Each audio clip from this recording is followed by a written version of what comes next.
Look around you, it's fall. Everywhere you look, it's beautiful. It's wow. It's Farloom. What's not to love? There's beautiful wildlife.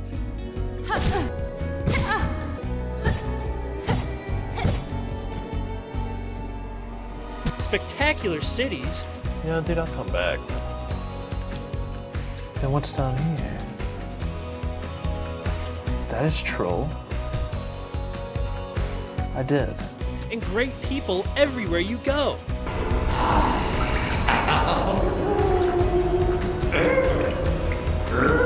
So come on down to Farloom, where all of your tourist dreams come true. So, Game of the Year dropped, and it's not even close. GTA 6 who? For those of you who have been living under a rock, Silksong released recently, and it shut shit down. All platforms that Silksong was sold on crashed on launch, and it's sold over 5.7 million copies so far. It's only been 1 month.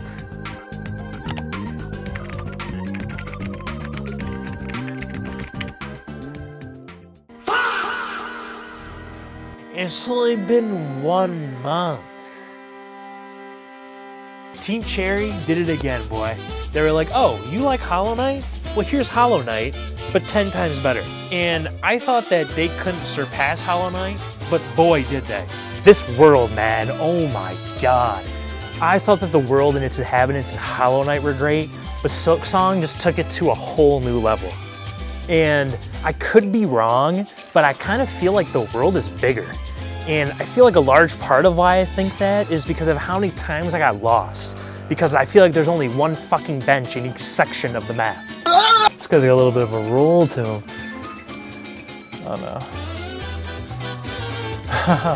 Dude, what? Where are these benches at, bro? Honestly though, the world is amazing. And if you've played Hollow Knight, it's no different.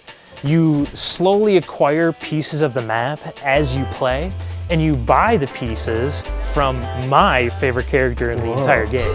Whoa. One thing that I love about Team Cherry is that no matter how big or small of an impact a character has on the world, they always feel like they matter. Or at least to me, they matter.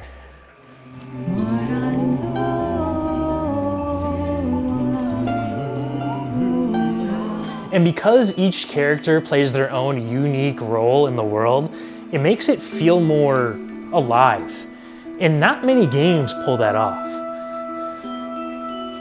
Hornet's character design has always been sick to me when I first saw her in Hollow Knight, but the fact that she also talks in this game is insane to me. I love when the main character of a video game talks, because it helps me relate with the character more.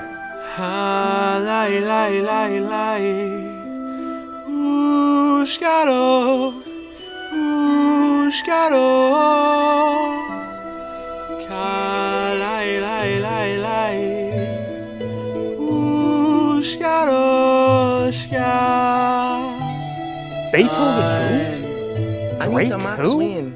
Get that weak shit out my face, man. This is real music.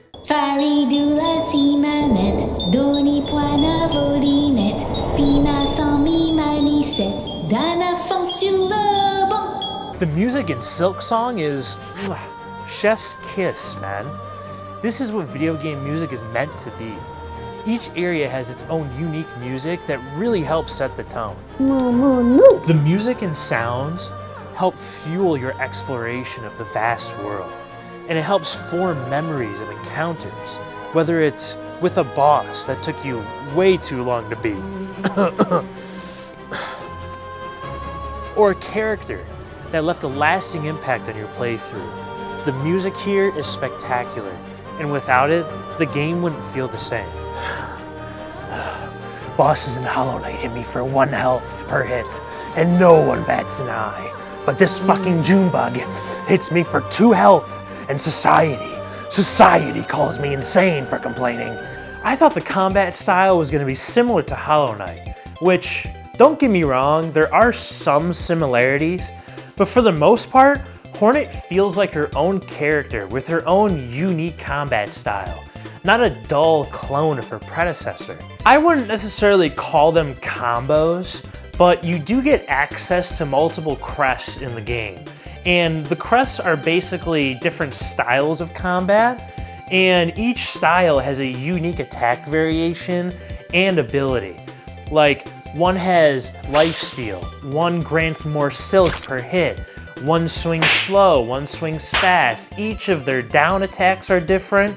Each crest has a different slot for items. One has more blue slots than the other, one has more red slots than the other, one has more yellow, more green. The way you find these crests is just insane. Like, you gotta go through hidden walls, and you gotta beat bosses, and like the crests are just insane, man. They're just like, oh my gosh, like there's so much variation. This is fucking nutty. Okay, what I'm trying to say is that there's way more variety in this game than there is in Hollow Knight when it comes to combat. Now, fighting enemies hasn't changed. You still use similar strategies. However, the enemies themselves, they are simply built different. Tell me why this little fucking shit-ass bug is hitting me for my entire health bar, when in Hollow Knight, I felt like I was fighting bosses that couldn't even touch me. I swear, Silksong enemies are like your average Florida man. They're on a shit ton of bath salts, and they take 17 hits to go down. However, I feel like if the combat was made any easier, then I feel like the game just wouldn't be as enjoyable. Alright, let's get serious here for a second. I want to talk about what Silksong does for the future of gaming.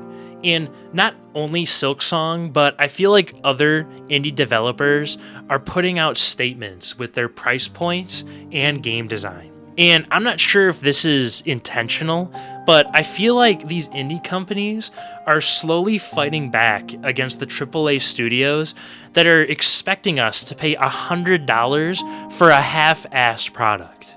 I think Silksong specifically will have a major impact in the video game industry moving forward. Not only will it catch the attention of AAA studios, but it will also catch the attention of the consumers. This may be a hot take, but I feel like some gamers have been brainwashed by the consumerism and FOMO factor that these AAA games are capitalizing off of nowadays. I feel like some gamers need to open their eyes and realize that we're being fed bullshit by these AAA studios. And I think that Silksong is going to be the game that helps us open our third eye. やめてください。あら何よ。ずいぶん素直じゃないな。つまりこいつはどれだけレベルを上げてももう知力は上がらないわけだ。ねえ、ちょっとなんで泣いてるの？なんでそんなかわいそうな人を見る目で私を見るの？ Thank you guys so much for watching. I hope you guys enjoyed the video. If you did, don't forget to drop a like and subscribe. It really helps out the channel a lot. If you guys want to check out some of my other reviews that I did, there will be links to those on screen and then also links in the description. And if you guys have any suggestions on specific games you want to see me review, you can leave those in the comments. Hope you guys have a wonderful day, wonderful weekend. Ciao.